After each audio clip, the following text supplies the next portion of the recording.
del sistema capitalista, que es el neoliberalismo.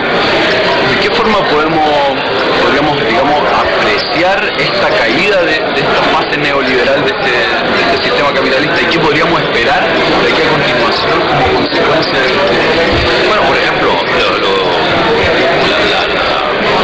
digamos, los efectos más visibles de que es la crisis del ciclo neoliberal es lo que yo he mencionado, por ejemplo, el hecho de que sea el gobierno más ultraliberal de Estados Unidos el que ha procedido a las nacionalizaciones más masivas.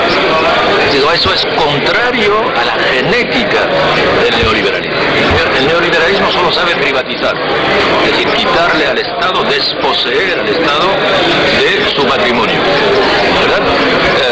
Pero lo que ha hecho Estados Unidos bajo la administración Bush es nacionalizar bancos, los principales bancos, el Citibank, el Citigroup, nacionalizar el principal sistema de seguros del mundo, AIG, nacionalizar la industria automovilística, General Motors.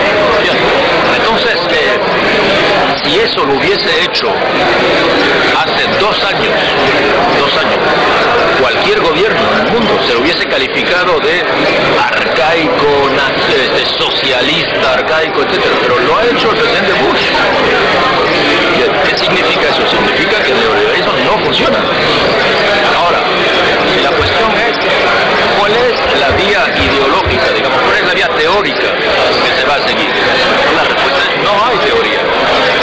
Porque también es una crisis de la teoría. Digamos, el sistema hoy no puede optar por el socialismo de Estado. Es un sistema que no ha funcionado.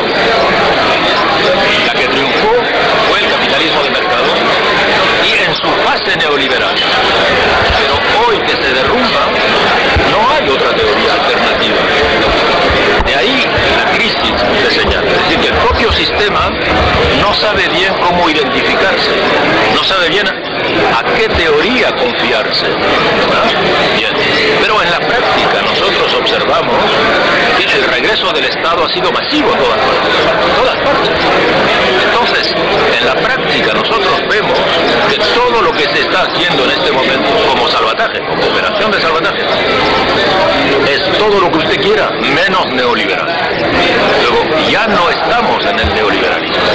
Ahora, desde el punto de vista mental, es posible que el sistema esté diciéndose, vamos a tratar de cualquier manera, hasta recurriendo a lo más opuesto a nosotros, de salvarnos, y luego ya regresaremos al neoliberalismo. Es posible, pero lo que yo creo es que no funciona. No sabemos qué puede pasar, pero el creer que porque las bolsas están subiendo es el efecto puro de la especulación, que había bajado muchísimo, etcétera, no podemos saber qué es lo que va a ocurrir. Pero sobre todo si se produce una nueva caída, es obvio, por ejemplo, que ya los estados no pueden intervenir. Como intervinieron, no tienen un céntimo. El foro ha tenido una influencia en las sociedades, por una parte, porque son todos los movimientos sociales, pero además ha tenido una influencia en los líderes de los movimientos sociales. Piense que todas estas personas que he citado no son jefes de partidos políticos, son líderes de movimientos sociales, que son los que han permitido hacer estos cambios en América Latina. Digamos, el espíritu del proceso de Porto Alegre o el movimiento social o del Foro Social Mundial ya está en el poder. No se puede ir más allá del poder. El poder realiza o no realiza.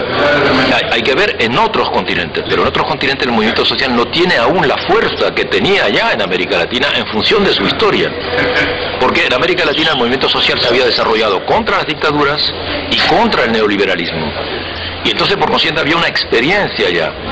Pero eso está creciendo en África.